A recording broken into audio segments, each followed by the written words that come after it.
Learn, experiment, achieve, and take off. We're anthropologists and social scientists who put leaders under the microscope. We are your eyes and ears to dig up the most valuable insights for success to help make you and your business better. We give you the tools to lead your future and help build leaders we all want to look up to. So, rise to your potential. Launch. Welcome. I'm Rebecca Bennett, your host. I'm going to let our guest introduce herself, the startup marketing guru, Megan Brame. I'm a 5-time award-winning entrepreneur. I built a business that was an industry darling. It won 5 industry awards. It was in over 100 publications, but I would not give up control of anything. And consequently, I burned out. I closed that business and I walked away, and I found my real passion was teaching other entrepreneurs, especially when it came to marketing. I love value-based marketing initiatives. I could talk about it for hours on end if you gave me the chance. And my big passion and my business is about helping other entrepreneurs who are either in the startup phase of their business or are also growing it, create value-based marketing initiatives that keep their businesses top of mind. Welcome back to the Launch Podcast, everyone. Today I have a spectacular role model with us, Megan Brame. She's with us to talk today about how to make money on your own without an employer. Meaning, if you want to start your own business during these COVID-19 times, which I know many of us are thinking about or already starting on, how would you go about doing that and then marketing that out to the world? So I brought Megan on board to share with us her insights and thoughts related to that. Welcome, Megan. Thank you so much. I'm so excited to be here. Of course. Thanks for coming on. Marketing is getting harder and harder. More so than ever, because the internet is just so saturated right now with so many people that are trying to sell you something, whether it's a product or themselves. It's hard to get yourself out there. And so what I want to do is talk about, if you're starting to think about starting a business, what are some ways, if you're going to start from the very beginning, from scratch, what should we be thinking about when we're building this business and in terms of marketing? I think that first, a lot of people get intimidated by that thought of there's already someone doing what I want to do, or it's a saturated market, what role do I have in it? And I think that is just a behavior that is, I understand it, but it's incredibly unfounded, because the beauty of being an entrepreneur is that no one is doing it the way you are. No one has your voice. And so when you're starting a business, those fears are totally natural, but I wouldn't let them hinder whatever it is you want to do. The first step is going for it and just saying, putting your stake in the ground, saying, I am going to be a coach. I'm going to open this business. I'm going to release this product. I'm going to do it. And once you make that assertion, then all the other stuff then we have to work on the other stuff, right? So once you've decided that there is a place for me in this world, in this market, the social media, whatever, then you start thinking about who you're selling to. And no one makes money without somebody else, right? Oh, yes. The key is doing the hard homework first and figuring out who your ideal avatar is. And I just liken that to creating an imaginary friend.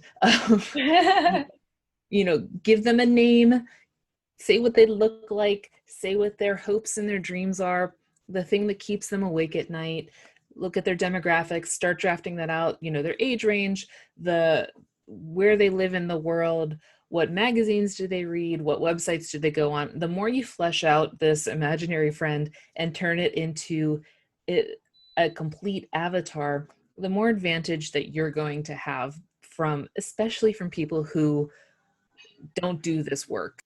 Especially in the beginning, it's a lot of hard homework to do, because you have to really dig deep and figure out who the person is you want to sell to, what your advantages are and what your weaknesses are, how you can use that to your advantage. We can go more into that, but essentially it's a lot of It's a lot of journaling, it's a lot of homework, and a lot of people avoid doing it to their detriment. So if you are a studious person, or you're not, you should definitely become a studious person and do this work ahead of time, because it gets you so much further ahead in this saturated marketplace, no matter what the marketplace is. The more work that you do, what I call front loading, the more work you do ahead of time, the better off you're going to be to hit the ground running. That's a great piece of advice. I'm curious though.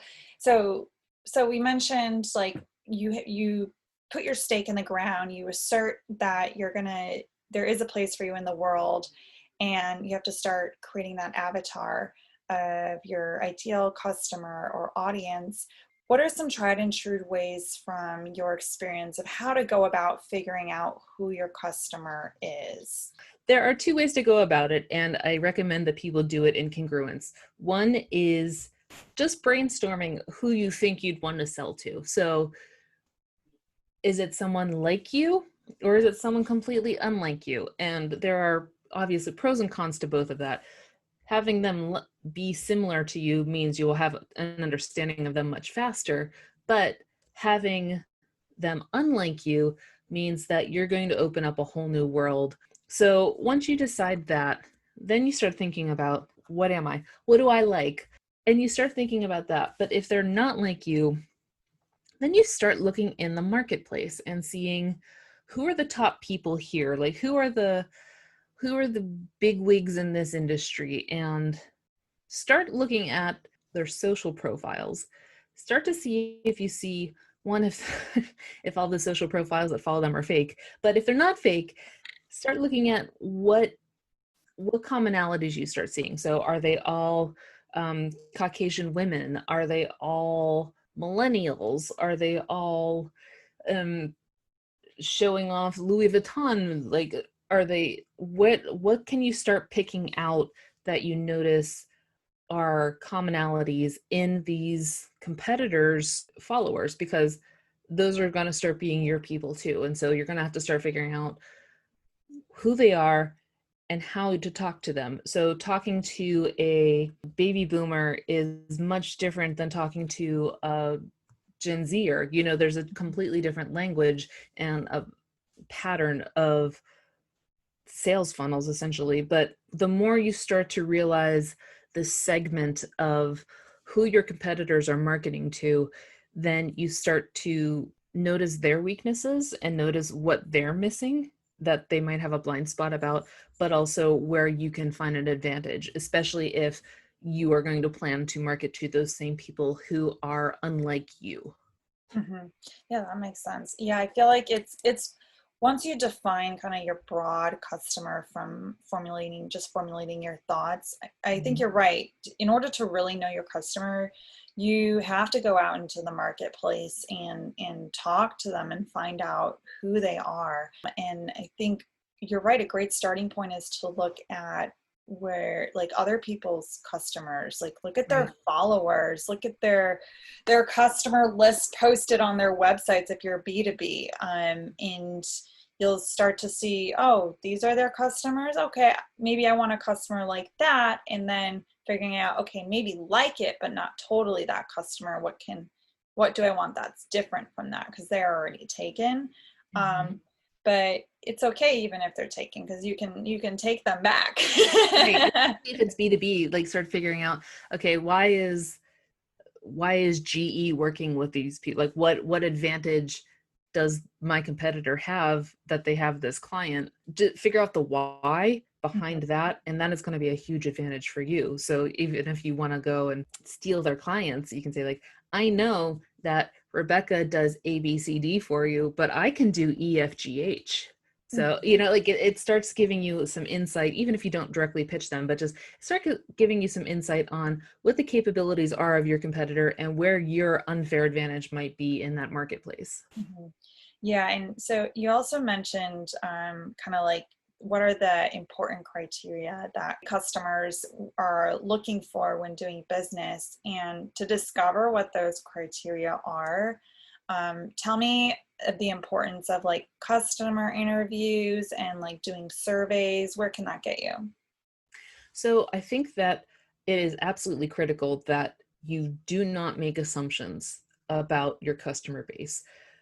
I have been guilty of that in my first business where I was like, I know what they want. And I had launches that were crickets, So it's incredibly important that you have a conversation with your customers even before you launch. It's to your advantage to become an authority even before you have a product or service to sell. And the way you do that is by going out into the community and engaging. One thing I always recommend to my clients is go on Reddit, go on the subreddits where your people are, and have a presence there, not to sell, but to become an engaged part of that community. And that's how you start, even if you're not having a direct conversation with someone, that's how you start getting intel on where you can find an in this marketplace. So if you want to do traditional customer surveys and things like that, it's very hard in the beginning because you don't have a standing that people are going to trust giving you information. So if you're starting completely from scratch and you don't have this trust in the community yet, it's to your advantage to start participating in that community, wherever that is. And so that's why I always recommend Reddit, because it's just so big. There's so many different avenues and subreddits there. You can usually find some sort of community that will be your customer base. Mm-hmm. Yeah, I'm willing to have that conversation and share with you about themselves. Yeah, I think that's a great point to make sure you establish yourself as that expert and create a platform to stand on, so people can see you above the crowd, and then they'll look to you and engage with you. That's a really great point. I think that one person that has done that so well, and I say that begrudgingly, is Stephenie Meyer, the author of Twilight. How she started was, I don't know why I know this even. I've never read her books, I promise. Sure. I mean, no offense to any of your listeners who are into that. She clearly has a base, and she had a base because she was a participant in a fanfic forum of, I don't even remember what it was, but she was in like a writing forum, and she had participated in that community for years before she ever wrote anything on her own. And then she said, hey, I have this short story about vampires or whatever it was about. And it was that community that got her published. It wasn't her starting with Twilight and then going out. She had become such a pillar from that community that it was an easy in for her to become this author, this New York Times bestselling author, this, media mogul and role model for authors and things. So it's to your advantage to be in the space where your customers are, even if you're not ready to sell to them. Yeah, I think that's a really fascinating and great example of how important it is to start with your customer rather than with a product or something already in mind, because usually it's based on your assumptions. When you're like, oh, I have this fabulous idea, but it's from your ideas, it's not necessarily from the community. So I think it's important to be able to have your fingers entangled in the community to draw in certain insights, and this can take some time. I know doing the customer product fit discovery phase for my business, it took well over 6 months to figure it out. So I think patience here is a key value. But then also you want to be sure you reach out to enough customers to know that, hey, I see a trend here. This is not just like one or two people that are just saying this, or just myself and one other person saying this. Would you recommend, is there like at least a minimum number of customers people should talk to before they start to solidify those assumptions? That's a really good question. I think it depends on how large your demographic is, and how the answer that I have in my head is that it's not really about the quantity, it's about the level of engagement. So if you have it's like Instagram. If you have 1 million followers, but only 8 people commenting, then you don't have an engaged following. You have a list of people. If you have 2,000 followers and 75% of those are engaging with you, then you have a rock hard ride or die fan base. So I don't want to say like you should find 500 people and that will be your base. Like I think instead what you should do is find those people who are super into whatever you are going to launch or have launched, like in a categorical sense, and cultivate that following so that word of mouth is always going to be the best marketer for you, and it's always going to be the cheapest marketer for you. So if you have a really hardcore fan base of 100 people, 750 people, whatever, as long as you're able to engage with them in a organic way, then those are the people that are going to sell for you.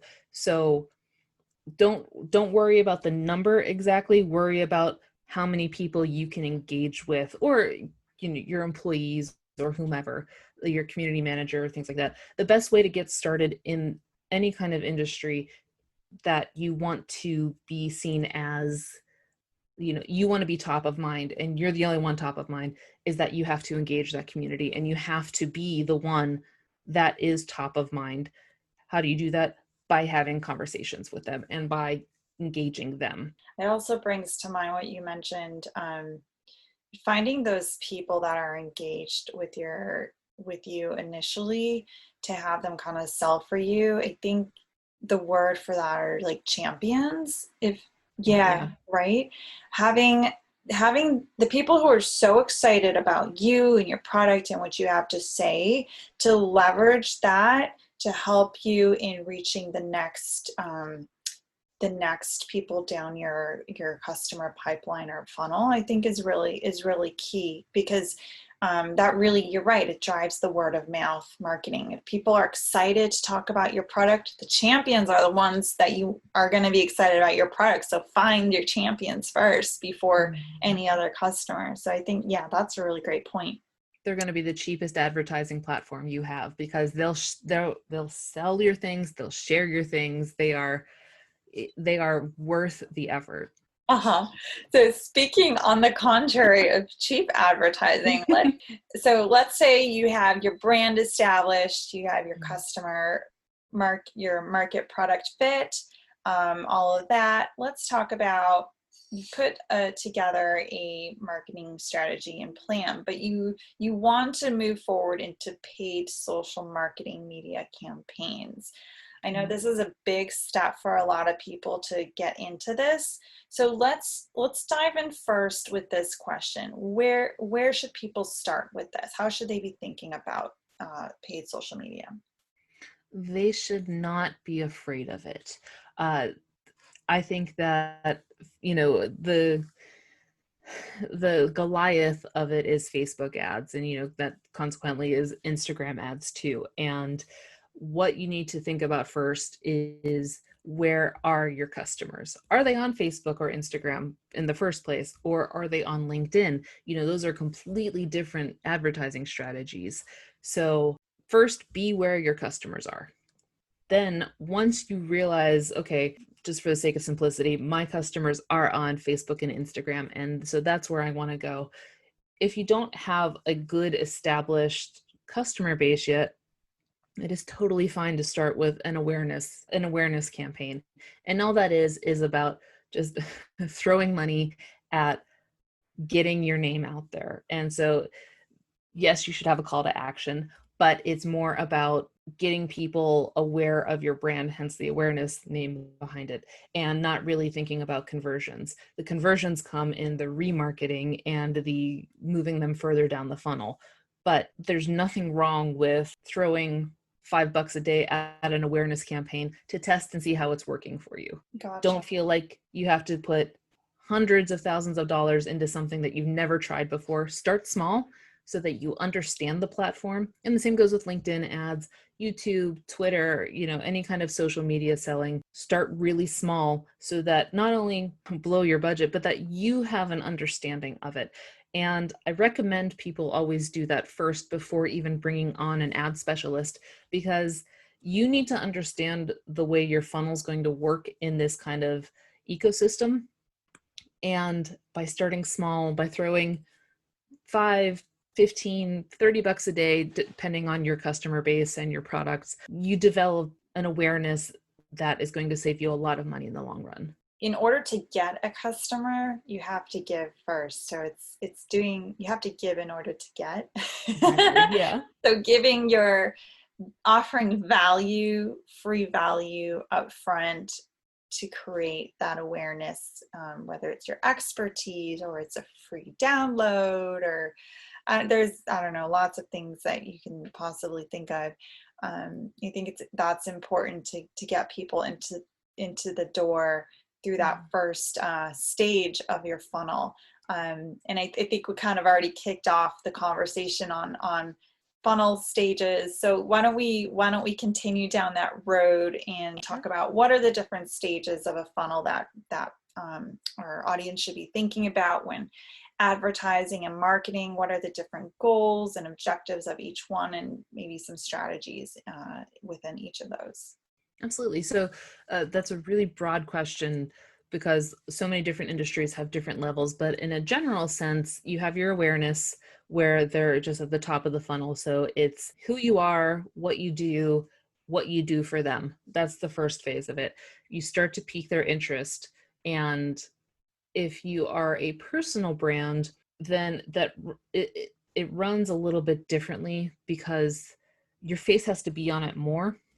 But if you are doing a funnel for a product or a service that doesn't necessarily tied to you, then you don't really have to focus that much on that. Just a little fun fact, because I know a lot of people get bogged down in the details of that. So what you should be thinking about in the top of the funnel is awareness, just getting your name out there. If they go to your website and get a lead magnet, then that is fantastic. That means you are doing amazing work. But that awareness does not mean selling yet. Once you get them through the awareness phase, they've seen your ad maybe 5 to 7 times, or they have engaged with your brand somehow. Then they move into the next phase, which is the remarketing. That's where you really start putting them into a separate sales funnel. So they've downloaded your workbook or your guide, your white paper, whatever. Now they're moving into a separate phase of know, like, and trust. So they're in the know, now they're going into the like, and then you have to kind of put that middle part into a side funnel of really just going hard on giving them extra value, giving them knowledge, finding ways to empower them to utilize your brand. And I want to say it's like a wink wink kind of selling, but it's not in a gross way. It's in a,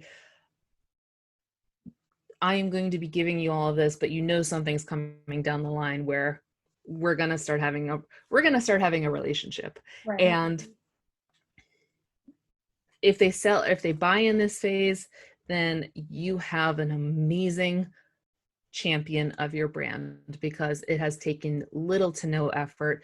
Maybe it's taken you 2 phases of a funnel. So maybe like your cost for them has been, if you're starting small, like let's say your cost for them has been like $30.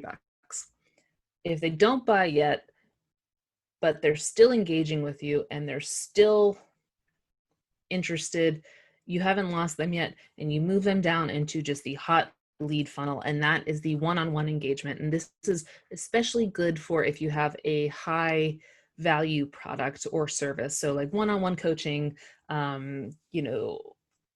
thousands level product service. This is where you move them into I want to have a conversation with Rebecca. I want to talk to you. How can I help you?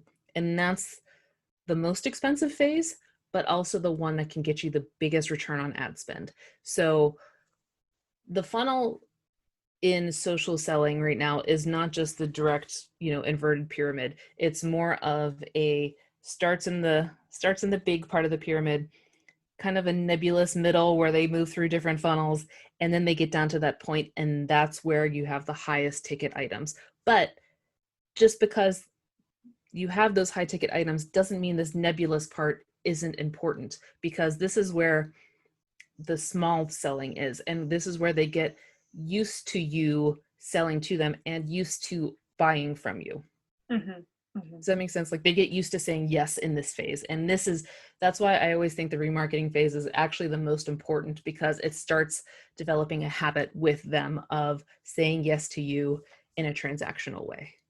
Oh, okay. That's a really interesting insight of just trying to find ways to get your customer to say yes by starting small, getting your foot in the door, and then off having bigger and bigger requests as you go. And then by the time the big money item comes around, they'll be in the habit of saying yes. Yeah, you don't want to go straight from, "Hi, I'm Megan," to my one-on-one coaching is, $10,000. Then they're like, wait, who? What are you talking about? Why is your hair purple? What's happening? I don't understand. By the way, Megan's hair is purple. My hair is purple. And so it's all about, instead of having a conversation about, "I'm Megan, I do ABCD, and I do that for you. Here's why." And fun facts for your listeners, like, the easiest way to sell something is, this is X and it lets you do Y. And the meat of that is X so you can. Those 3 words are clutch in any kind of funnel. So coaching so you can blah. AI so you can blah. Like, that phrase, "so you can," is so key and so important, and I don't see it enough in startups. I feel like it makes very costly mistakes. It's a simple phrase, but it does so much for advertising and for marketing. So now we're kind of midway through the tunnel. Through the funnel, although it could be a tunnel, because you don't see the light at the end. It's all dark and murky. You're trying to find your way. All right. Well, maybe it could be a tunnel at first, but you'll get clarity eventually as you tunnel funnel. The tunnel funnel, as you keep conversing with your customers. So what happens when you get these leads that inevitably get stuck in the middle and you don't see them continuing to say yes? What do you do with them? Do you continue spending your efforts, or when is it time to let go? I think that depends on where they are in your funnel and how much. So what I'm trying to get at is it a macro problem or a micro problem? Is it you're not targeting the right people, or is it that you're not saying something right in the funnel? So if it's the macro, you're not targeting the right people, then that's going back to the drawing board and figuring out, either are you changing your product, your service, or are you changing your demographic? And that's a bigger question that has to be answered, usually with a business coach, sometimes with a therapist, because it really depends on what is this block that's in your head that is preventing you from finding your people and finding your customer base. Now, if it's a micro of you're not saying the right things, or you're not taking them through the right ladder of buying, those can all be tweaked.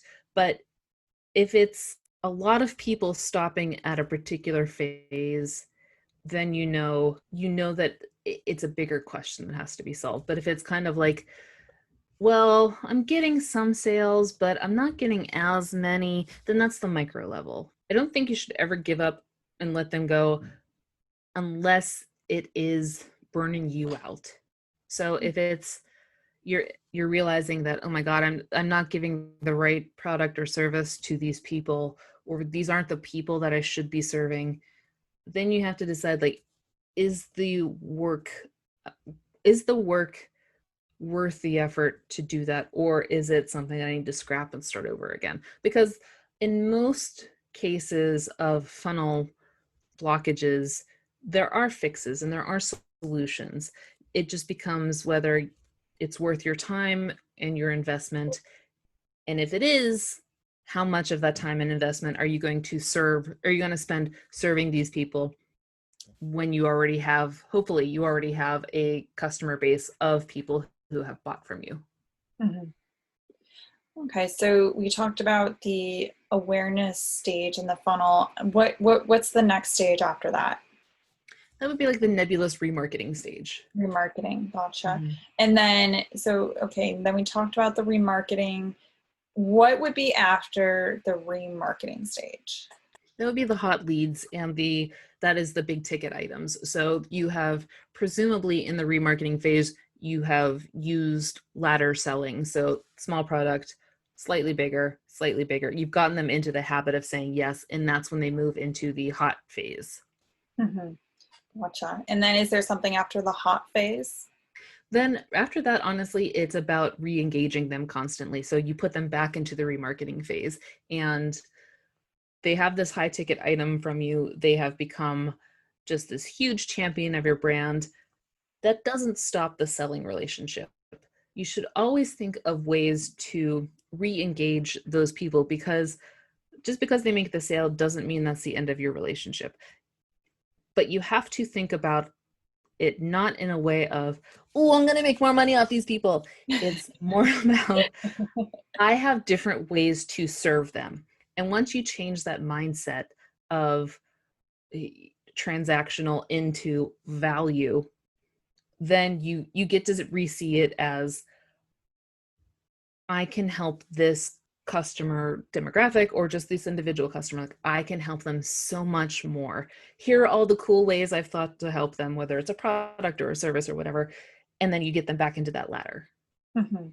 Gotcha. Okay, so that's a really interesting overview of the entire funnel, a customer funnel, and each stage is just so important to really focus on the goal of each stage and not jump from stage 1 to stage 2 like, here, buy now. Right. And I wish that was that easy, but especially now that so many people are used to, like, all right, what are you trying to sell me? What is it? Like, you have to break down that wall and say, it's not about me selling to you. It's about us having a relationship that moves you forward. Like, I am here to serve you. And however I'm doing that as product or service, once you have that mindset, it's a relationship. It takes time.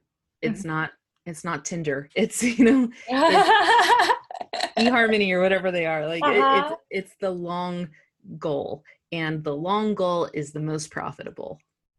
Yeah, that's actually a great metaphor, using Tinder. Are you really looking for one-stop transaction, or are you looking for a long time relationship with a customer you can continue to provide value for, and they can continue to receive value? I'm interested to know if there's any kind of specific tools or even hacks on the tools that you know about that you want to share with us that can help new business owners get started in their marketing journey. Well, I think that one thing that I'm a huge component of is automation. I love automation. I think that it's brilliant. It saves everybody so much time. But my automation tools are more for the marketing phase. And to me, that's the most important, especially if you have high ticket items. Like, high ticket items are going to require a lot more time and effort on a one-on-one level. But in the awareness phase, automation is so important. So I love Planoly for Instagram marketing. I love Tailwind for Pinterest marketing. I think that Pinterest is way overlooked and shouldn't be. It is the third largest search engine behind YouTube and Google. Google number one, obviously, but it is a huge driver of traffic into funnels and should absolutely be invested in for any kind of service-based industry, even product too, but service especially. If you have value-based posts, blog posts, or any kind of value-based freebie, it is worth the effort to invest in Tailwind or just even time in Pinterest. I love going to conferences that help promote that engagement and promote the thinking about utilizing social media as a funnel. So Social Media Marketing World, or they just released Instagram Marketing World. It's all from Social Media Examiner. The knowledge there is well worth its weight in gold. As for selling tools, you need a CRM. I right now am trying one called Automizy, which is an email marketing and CRM system. I can't recommend it yet because I'm still kind of in the testing phase, but any kind of CRM that tags your customer through their journey is absolutely essential. You can even use something like ConvertKit, which is just an email marketing system that uses tags, and I believe it merges with, integrates with Salesforce and Infusionsoft, I think, or maybe they're separate. But the key part is find something that's going to work with your business that will track your customer's journey, because not only will that be important when it comes to advertising, but it's also going to be important when it comes to building a relationship, but also building a cache of products and services that you can sell. Mm-hmm. Mm-hmm. Gotcha. Those are some great suggestions there. So I have one last question for you. Let's say that you have your business, it's up and running, and let's say you're doing okay. But we all know we can't be the chief marketing officer forever because the business will pull us in many different directions, and we need to kind of prioritize where you're going to spend your time, where you're best at. And let's say it's not necessarily marketing. I want to know, at what point as a business owner do you kind of hire out? Can you hire out someone, say, from the Philippines, or should you use an agency, or should you still do it yourself? When is that moment? I think honestly is as early as you can, because the more that you can accept that this is not your strength and it needs to go to someone who is dedicated to that, even if you feel like you are a really good marketer, you have an advantage, but your job is to be running the business and not being in the business. So the more time that you can spend towards product development, growth, strategic partnerships, things like that, then the better. Now, that doesn't mean you should start without knowing who your customers are. So once you have the understanding of, I know this customer base intimately, they know me, we have a relationship, then you can send that off to other people who can handle it. And then you have that relationship of, I've run Facebook ads on awareness. I know what's working in this funnel. I understand, like, we have this list of customers and leads. Here are all these tags. We know which funnels are working. Here are the strengths and weaknesses of the business. The more you have an understanding, the better. But you shouldn't hold on to doing all of that because you're afraid to spend money.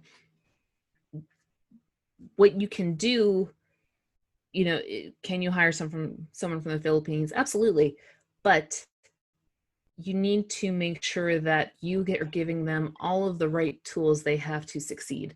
You cannot just throw the marketing, social media marketing, funnels, whatever, email marketing.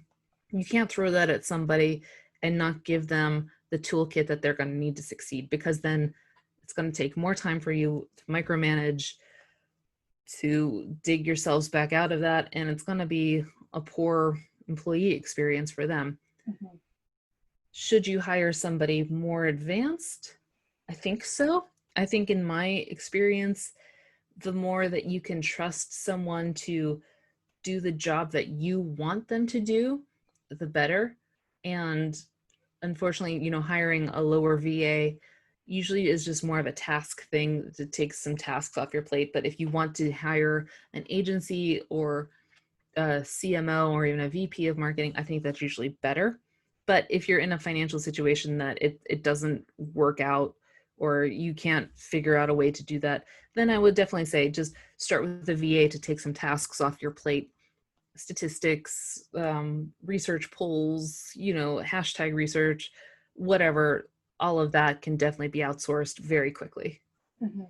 So if you were, just to follow up, if you were, let's say you're a business owner and you decided to outsource to someone to help you, and you weren't sure, like, what should I offload? And you just want to kind of say, here, take the whole package. Here's everything. Take a look. You mentioned there could be a lot of pitfalls with that, and the communication and giving them the right tools for success to set them up for success. What is it that those people need to be successful? What is it that you should think about, you should be handing them, that you can prepare in advance? I think that it's your role as the owner to understand what it takes to run the business. So what that usually involves is just making a list of what are the things that you do daily, weekly, monthly, what are the goals of the business, what is that Venn diagram of things that come together to make those goals happen. Are you doing them? Are there places that you're not doing them? If there's gaps, who can solve that problem? If there's tasks that you do and like you just have this visceral feeling of I hate doing this every day, then that's an easy answer. But the more you're able to see of like, here are the money making things, those are the things I have to worry about. All of this other stuff that I'm still doing that isn't directly into making money, that can go to somebody else. And if you're not sure still, then I would definitely recommend talking to a professional, like talk to a marketing agency and say, here are the goals that I have. Here are the tasks that I think, but what am I missing? And then talk to a couple different agencies, like get an idea of their recommendations. And even if you don't use them, you still have this understanding of like, okay, here's what I can expect. So if I'm not ready to sign on a social media agency or a advertising agency or whatever, copywriting, whatever, I've talked to enough people that I have an understanding of what I should be looking for and what I want to do, what I don't want to do. Mm-hmm, mm-hmm. Yeah, I think that's a great point to start those conversations earlier than later, even if you're not ready just yet. I know that I had started chatting with a few marketing agencies to get a better understanding of what they can offer me to help me in my business. And I ended up getting these recommendation plans of like, this is what I should be doing. And I wasn't doing it. And I was like, oh man, I've been missing out this whole time on doing this and this and that. So even if I wasn't ready to take up that agency, realizing that after the fact, you still get so much value out of just talking with them, getting what their recommendations are and next steps, and putting together a clearer timeline of when you would be ready is super valuable to have. So again, yeah, just starting those conversations earlier than later. There's so much to learn out of them for sure. Yeah, don't avoid those exploratory calls. I did that for so long because I was afraid they were just going to try and sell to me, or they were going to, try and talk me into something I wasn't comfortable with. And then I would just have too much anxiety about it. It's really to your benefit to talk to professionals in many fields just to get a full understanding. And if you're not ready to sign with them, that's fine. But don't avoid having the conversation out of fear of being disappointing or anxiety or whatever. Like these people, also, if you talk to them, you're going to get an understanding of their passion for it, which I feel is a huge reason to either sign with a company or not sign with someone. It's just, if they're just kind of going by the book and you don't feel enthusiastic about them and you don't have this connection, trust that, absolutely trust that. However, if they're excited, if they can't stop talking about it, if they're just like, they're making you excited about it, then take their advice and take it, wholeheartedly. Even if you can't join them just yet, the people who are passionate about it will give you so much insight for free just because they love what they do. Now, I don't mean to say like, don't ever pay people, but instead find people who love what you need people to do and go after them. Mm-hmm. That's, yeah, a good overall piece of advice, just in general, too, is when you're looking for people to help you in your business and support you, just looking for people who have that same level of passion as you do, that especially the ones that get you excited and you thought you were the one that was supposed to be getting them excited, like that's a great add-on to your business. Snatch it up and take it. Right, exactly. Well, Megan, just wrapping things up, if our audience wanted to reach out to you to learn more about how to go about marketing for their business and getting their businesses off the ground, how would they find you? How would they connect? You can head to my website, meganbrame.com. You can also go to dayoneTheBook.com. It's the book that I just launched about starting your first business. And you can download a free chapter that's all about the worst day I ever had in my business when I almost lost a 20,000 unit order, and learn from my mistakes. But you can go dayoneTheBook.com, or you can hit me up at meganbrame.com. All of my social media links are there too. Excellent. Well, thank you so much, Megan, for your time and sharing all your valuable insights on how to start a business and start a marketing journey on that. So thank you. Thank you so much for having me. This was an absolute pleasure. Of course. Hey, thanks for listening. Don't forget to download the next episode so you can listen to it on your next commute or trip. You can access more great insights and other goodies on our website at launchitspot.com. You can sign up for our newsletter there, which will notify you when we post the new goods. And of course, we always appreciate shares and likes by our listeners. Did you know that you can be featured on Launch? We are always looking for interesting people who are striving to become better leaders, as well as subject matter experts in any of our content categories listed in our nav bar. Believe it or not, your story can inspire so many people. All you have to do is quickly apply on our website and we'll be in touch. Now, how are you going to lead the world?